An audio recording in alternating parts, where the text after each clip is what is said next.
Camp Ruston, Louisiana, November 24, 1943. The air inside the mess hall is thick, heavy with the humidity of the American South and the sharp, metallic tang of industrial cookware. Feldwebel Hans Weber stands behind the stainless steel counter, his white apron stark against the field-gray trousers of a defeated army. He expects the morning delivery to be meager, perhaps a sack of potatoes or the watery soup base common on the Eastern Front. Instead, the double doors swing open with a violent clatter. Two American GIs struggle under the weight of a crate, dropping it with a heavy thud on the prep table. Then comes another, and another. Weber pries the lid off the first box and freezes. It is not rot. It is not sawdust bread. Inside lies a mountain of fresh white poultry, flanked by tins of real coffee and blocks of yellow butter. The American duty officer steps forward, clipboard in hand, and issues a directive that defies every piece of propaganda Weber has ever heard. He points to the food, enough to feed a German platoon for a month, and gives a simple, terrifying order: cook it all, throw nothing away. The road to the kitchens of Louisiana began thousands of miles away, in the scorching heat of Tunisia, amidst the collapse of the Afrika Korps.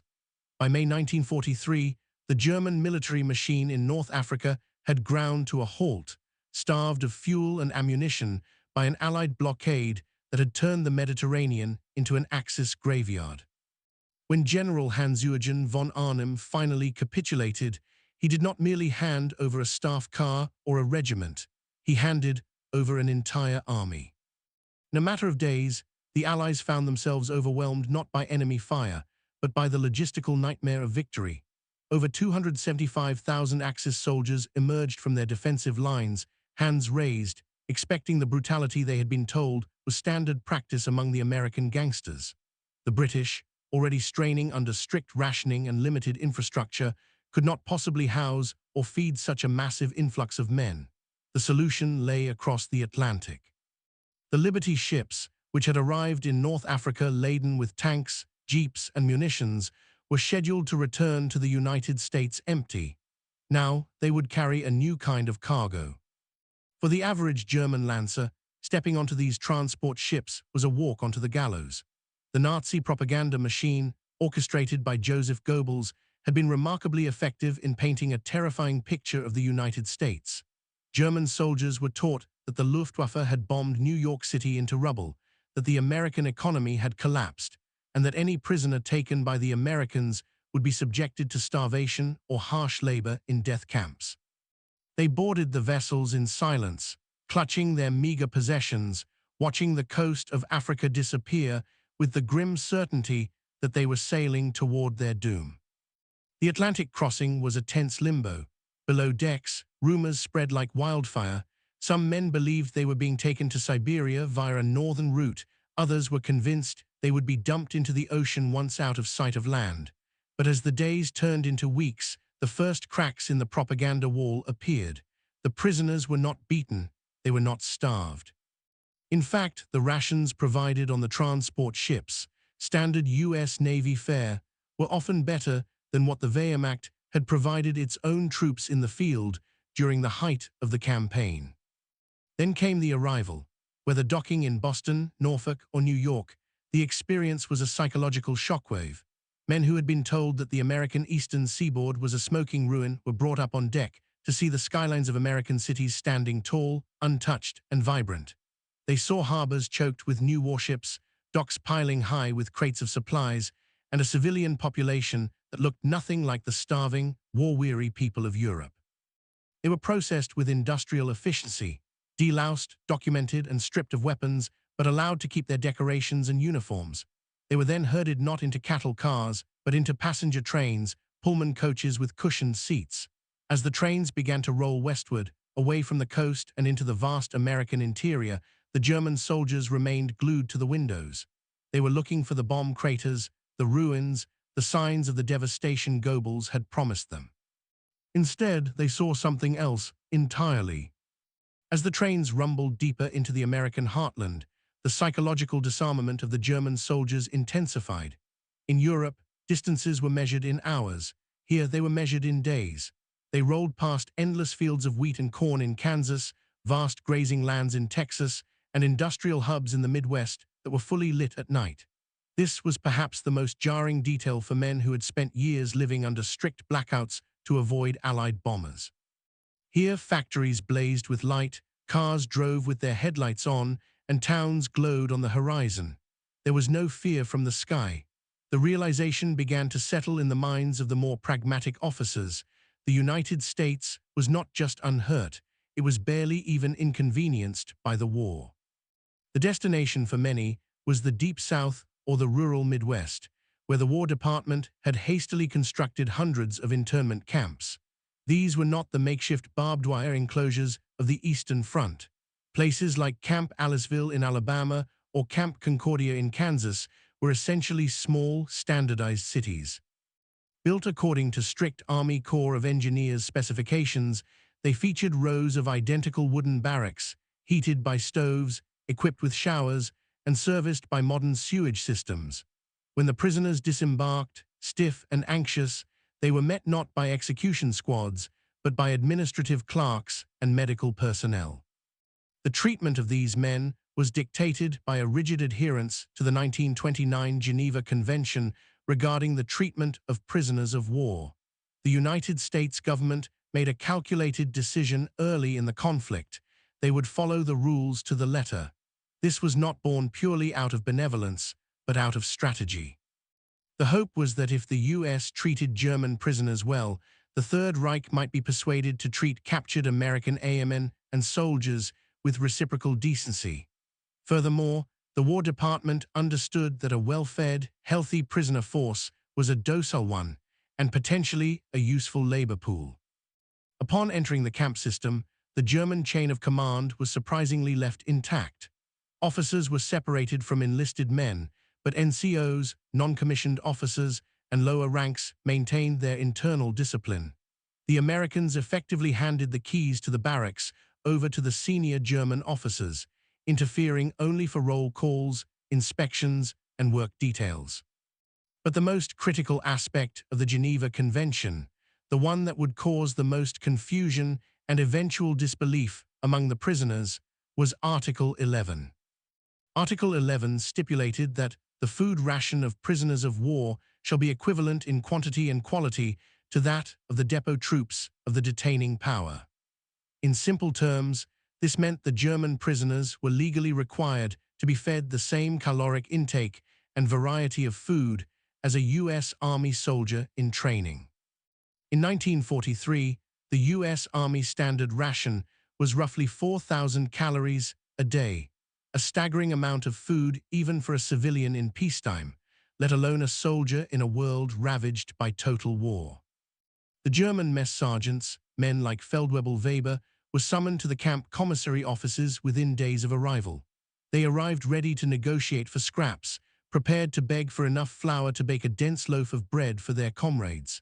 They were braced for the reality of captivity.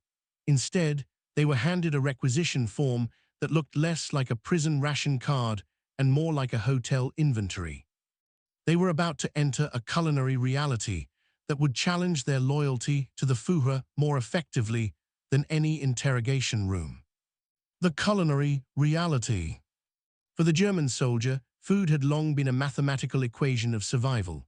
By 1943, the standard Wehrmacht ration on the front lines had devolved into Kommissbrot, a dark, dense rye bread often stretched with sawdust or potato flour, and ersatz, coffee made from roasted barley or acorns. Meat was a luxury, butter was a memory. In the mess halls of Camp Ruston, however, the equation was reversed. The American supply officers did not deal in scarcity. They dealt in standard issue. The daily menu for a German prisoner mirrored that of an American GI in training: eggs and bacon for breakfast, meat sandwiches or stew for lunch, and a full dinner often featuring roast beef, pork chops, or fried chicken. The sheer quality of the ingredients baffled the prisoners. They stared at the white bread, Weissbrot, which in Germany was reserved for the sick or the very wealthy. Here it was stacked in inexhaustible towers on the serving lines. There was real coffee, rich with caffeine and granulated sugar, a commodity so rare in Europe it was used as currency. Initially, the abundance bred suspicion. Many prisoners refused to eat the white bread, convinced it was chemically bleached or poisoned to sterilize them. It took weeks of watching the American guards eat the same food before the German mess lines began to move with any confidence. The logistics of abundance. Behind this culinary shock lay a logistical feat that the German High Command had deemed impossible. Feeding 425,000 prisoners of war required a supply chain of staggering complexity. The Quartermaster Corps treated the POW camps as they would any domestic military base. While the Third Reich was stripping occupied Europe bare to feed its armies, relying on plunder and forced starvation, the United States was feeding its enemies out of sheer surplus. The American agricultural machine was operating at such a high efficiency that feeding nearly 500,000 extra mouths did not require rationing for the civilian population. Trains arrived daily at camps across Texas, Oklahoma, and Mississippi, unloading crates of citrus from Florida, beef from the Midwest, and dairy from Wisconsin. This logistical dominance sent a silent, devastating message. The German soldiers knew how hard it was to get a single supply truck to the Eastern Front. Now they watched as the Americans casually wasted nothing, yet provided everything. They saw crates of food discarded simply because of minor spoilage, scraps that would have been fought over in Stalingrad. They began to realize that they were not fighting a nation of gangsters, but a nation of engineers who had solved the problem of scarcity. The psychological erosion. This material abundance acted as a corrosive acid on National Socialist ideology.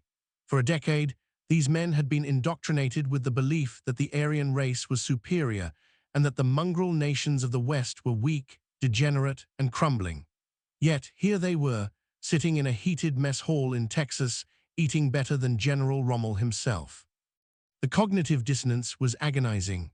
Hardline Nazi officers, often referred to by the Americans as super Nazis, desperately tried to maintain control over the narrative. They held kangaroo courts in the barracks at night, punishing soldiers who showed too much friendliness to the guards or who expressed doubt about the final victory. But their authority was undermined by every meal. It was difficult to preach about the impending collapse of the American economy when the enemy was serving ice cream for dessert. The golden cage, as the prisoners called it, did not break their bodies, it broke their worldview.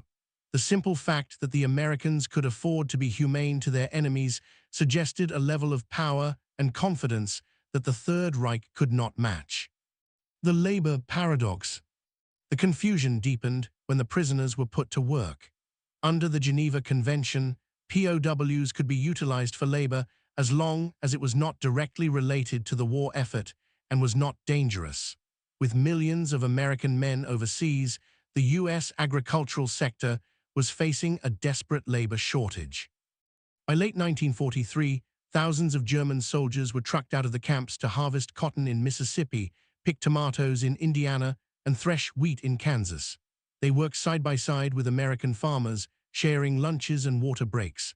The propaganda had told them Americans were soulless capitalists who would work them to death. Instead, they found farmers who were grateful for the help and often shared their own family meals with the prisoners.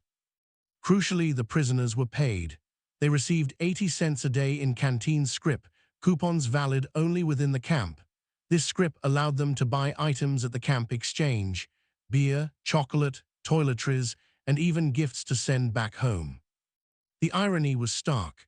German soldiers were harvesting American crops to feed American civilians, getting paid by the U.S. government, and using that money to buy American beer, all while their own government in Berlin demanded they hate everything about this land. The impossible menu. The turning point for many of the prisoners, the moment the abstract concept of American logistical power became undeniable personal reality, arrived with the holiday season of 1943.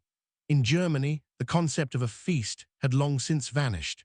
Christmas dinner in 1942 for the average German family had been a grim affair of turnip soup and rationed bread. For the soldiers in Stalingrad, it had been non-existent.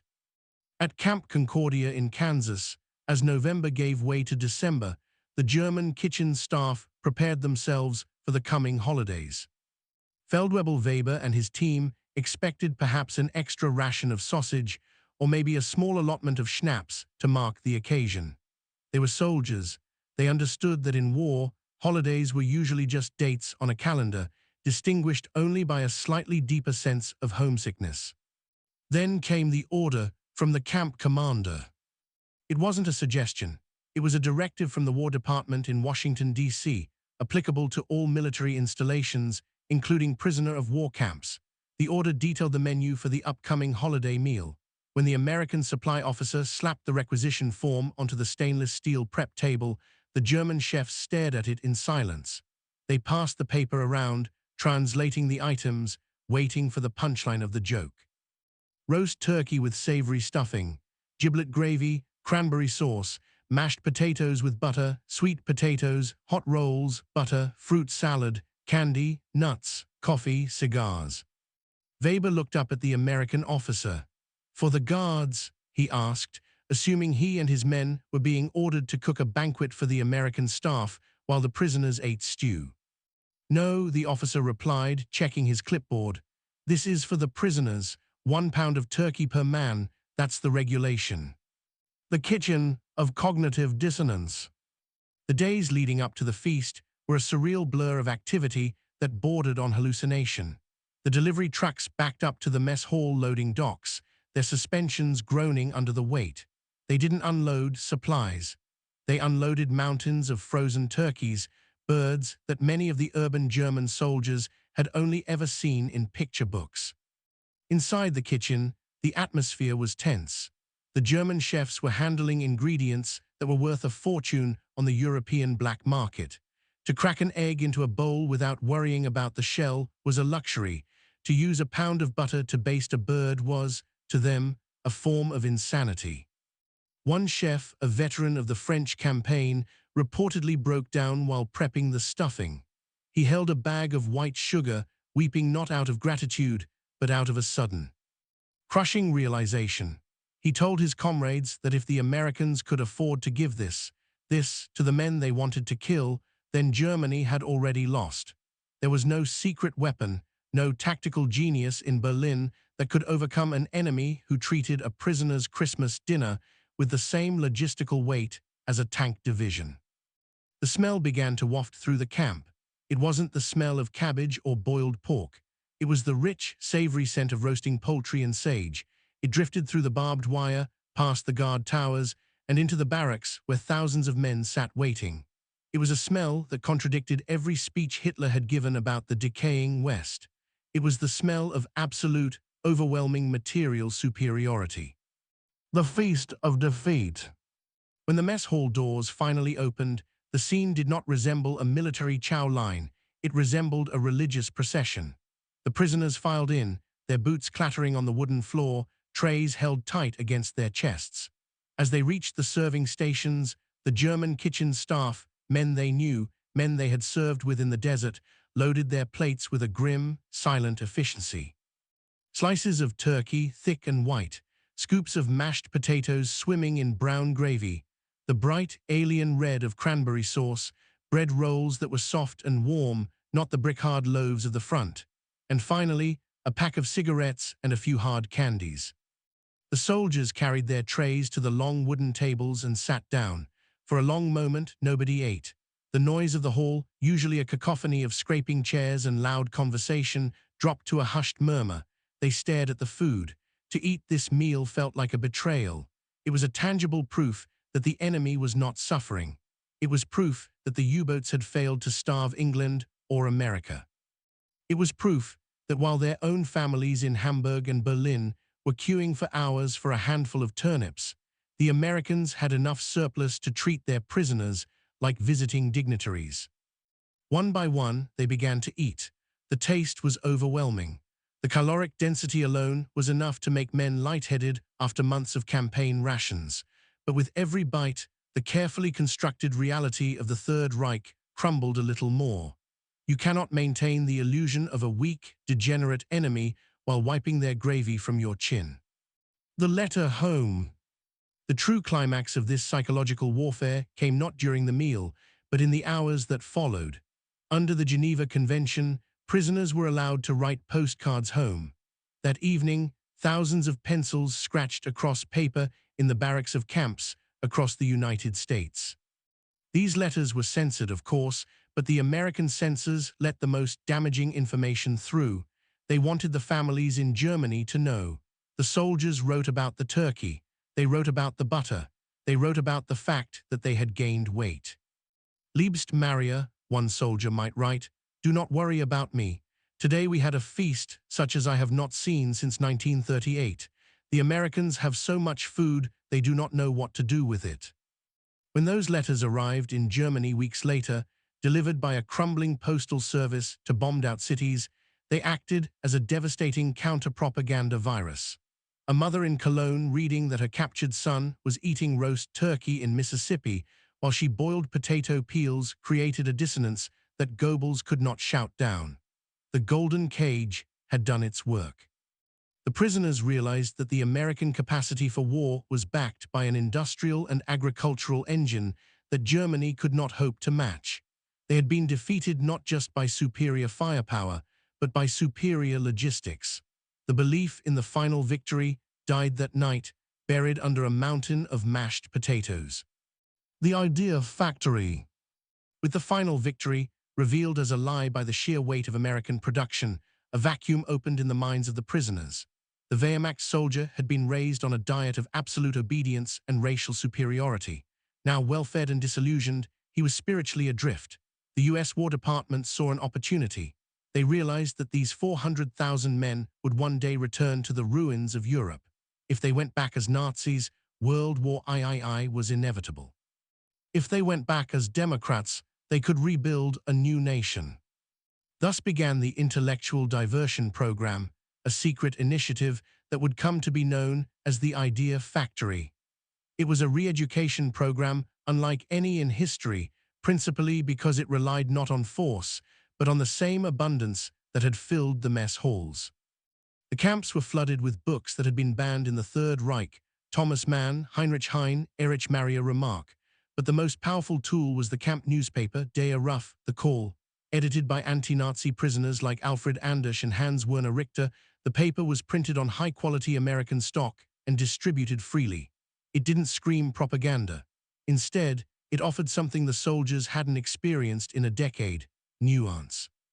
It discussed culture, literature, and the failures of the Nazi regime with a frankness that was startling.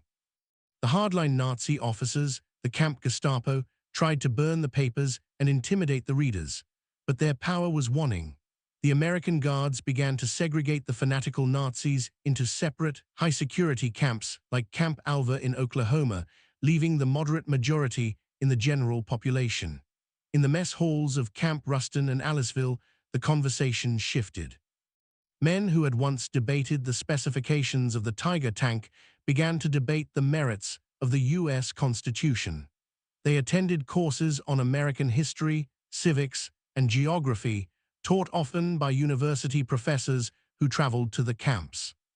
The Americans were betting that democracy was a contagious idea, provided the host was healthy enough to receive it. They allowed the prisoners to elect their own representatives to deal with the camp administration. For many young Germans, this was their first taste of a vote that actually mattered. They learned that authority could be challenged without a firing squad, and that a government could serve the people rather than consume them. The food had opened the door. Now, the ideas were moving in. By 1946, the Golden Cage began to open. The war was over, the Third Reich had ceased to exist, and Europe was lying in the ashes of stunned null, hour zero.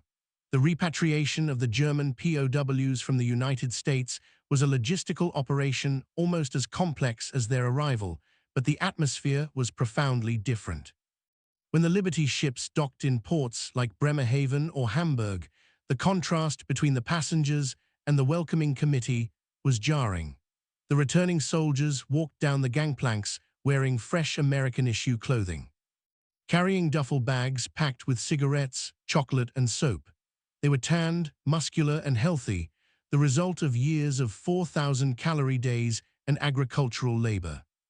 Waiting for them on the piers were the ghosts of the master race. Their families were gaunt, pale, and dressed in rags. The Germany they returned to was a lunar landscape of rubble, where the currency was worthless and survival depended on the black market. The returning POWs were shocked to find that they, the captured and the defeated, were the physical elite of the nation. They had spent the apocalypse in a land of milk and honey, while the victors on the home front had been reduced to foraging for coal dust. The ambassadors of democracy. But they brought back more than just their health. They carried the invisible baggage of the idea factory. The men who had spent their evenings reading Day Rough and debating the Bill of Rights in Louisiana mess halls did not revert to Nazism. Instead, they became the architects of the new Federal Republic of Germany. Many of the former prisoners rose to prominent positions in post-war society, their worldviews fundamentally altered by their treatment in America. They became mayors, teachers, and editors, applying the lessons of democracy they had learned between shifts in the cotton fields. They understood, perhaps better than anyone, that the strength of a nation was not measured in the goose step of its soldiers, but in the bread on its tables and the freedom of its press. Crucially, the humane treatment of these prisoners paid a geopolitical dividend that the US War Department could never have fully predicted. When the Cold War settled over Europe and the Iron Curtain fell, West Germany did not hesitate to align itself with the United States. The 400,000 men who had eaten American turkey and worked on American farms became the staunchest allies of the West. They remembered that when they were at the mercy of the American gangsters, they were not met with a bullet, but with a plate of food. Today, the sites of Camp Ruston, Camp Aliceville, and Camp Concordia are largely quiet. The wooden barracks have long since been dismantled, sold for scrap, or reclaimed by the earth.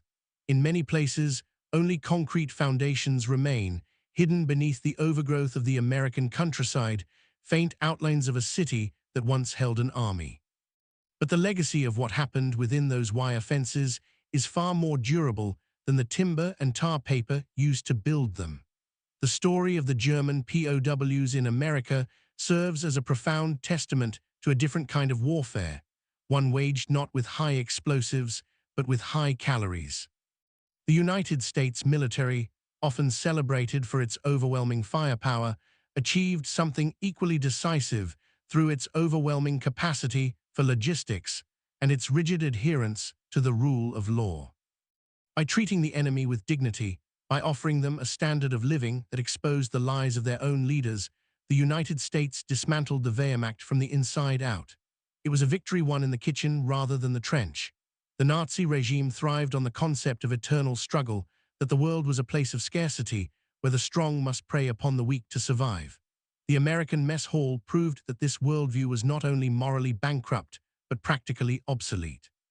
When those 400,000 men returned to Germany, they carried with them the memory of a nation that did not need to plunder its neighbors to feed its people.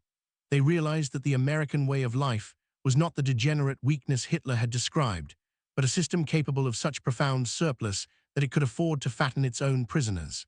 In the end, the most effective weapon against the fanaticism of the Third Reich was not a bomb, but a simple, hot meal served on a clean tray. It broke the enemy's will to fight by showing them, quite literally, a better world.